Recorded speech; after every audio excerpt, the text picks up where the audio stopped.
Oh, what's up, guys? Welcome back to the channel. Hope that you're doing well. Hope you're feeling good. Hope you're in the mood for some more Hawkwind. We're going to move on into the next track, In Search of Space, with the track Master of the Universe, released 1971. Wasn't that was that superhero, the Masters of the Universe? He-Man. He-Man. I don't know if I ever watched He-Man. Did I ever watch He-Man? Wasn't there like a He-Man in the 90s? Like a show or something? I know we used to like watch Thundercats and stuff. Is that the one with Skeletor? And he had that... Oh no, I'm still thinking Thundercats. Because I was thinking of the little animal thing. I was like, what was that little animal thing that was always following them around? I'm thinking of Snarf. Or I think that was his name, right? That was at least the noise he made. I don't know if he was a Pokemon or not. But yeah, He-Man. I want to say I watched some series or something like in the 90s maybe, but I don't think I was ever that big into it. I'm looking at it just to see if I remember any of it, and that is not looking familiar at all to me. That looks like a show that's made to sell some toys. And I gotta be honest, some of these characters, some of these superheroes, they look like the platypus of superheroes. Like, you know what I mean? Like, they're just taking random bits and pieces from, like, other characters and just kind of mishmashing them onto each other, and that's what you get. You get a little Scuba Steve situation. All right, let's go ahead and get into Master of the Universe, Hawkwind. Let's go.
how they took.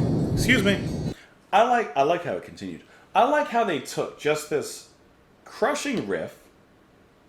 Love. I cannot tell you how much I love that bass. Ba bum bum bum ba da dum bum bum ba da dum bum bum ba da da da. Your little Squid Game there at the end.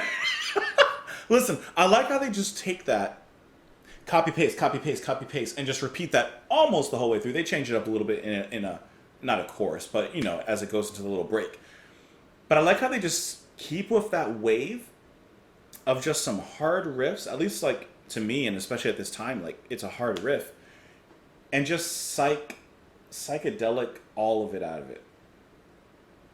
They just build effects and sound around it all.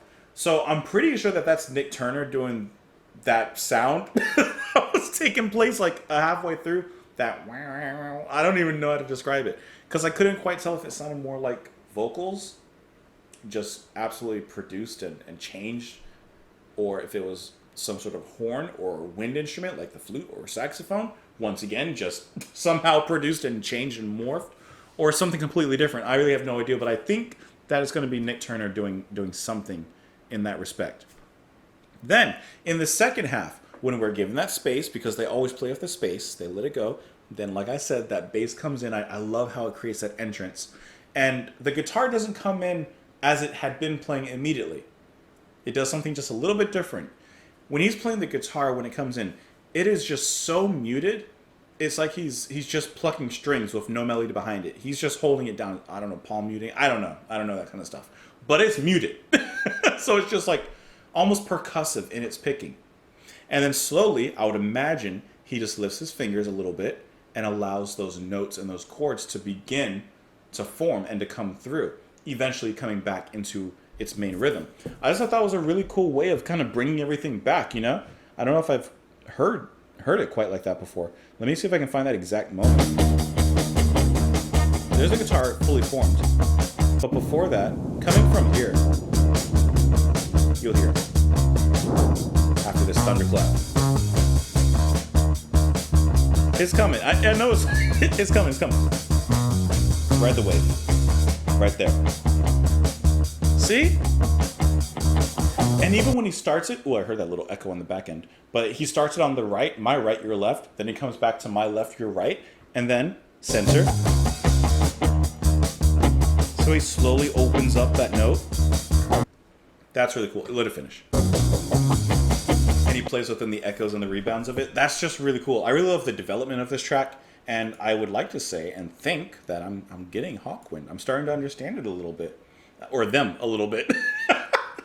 I am the center of this universe. The wind of time is blowing through me, and it's all moving relative to me. It's all a figment of my mind in a world that I've designed. I am charged with cosmic energy. Has the world gone mad, or is it me? He is feeling a bit of godhood. Now will he let that godhood drive him mad? I am the creator of this universe and all that it was meant to be, so that we might learn to see the foolishness that lives in us, and stupidity that we must suss. How to banish from our minds, and if you call this living, I must be blind. So he's taking the position of a god, and then saying, I created all this to learn from it. I created the universe to love from it, or learn from it rather, so that we might learn to see the foolishness that lives in us and the stupidity that we must suss. That's hilarious. I like this a lot. I think this is my jam. I'm really enjoying this album so far. Master of the Universe was written by Brock and Turner, although Anderson contends he should also have received a writer's credit for writing that main riff. It is the only track on the album that could be interpreted as lyrically having a space theme, but may also be viewed as being anthropocentric, which means, for all of you out there, and for myself, is the belief that human beings are the central or most important entity in the universe.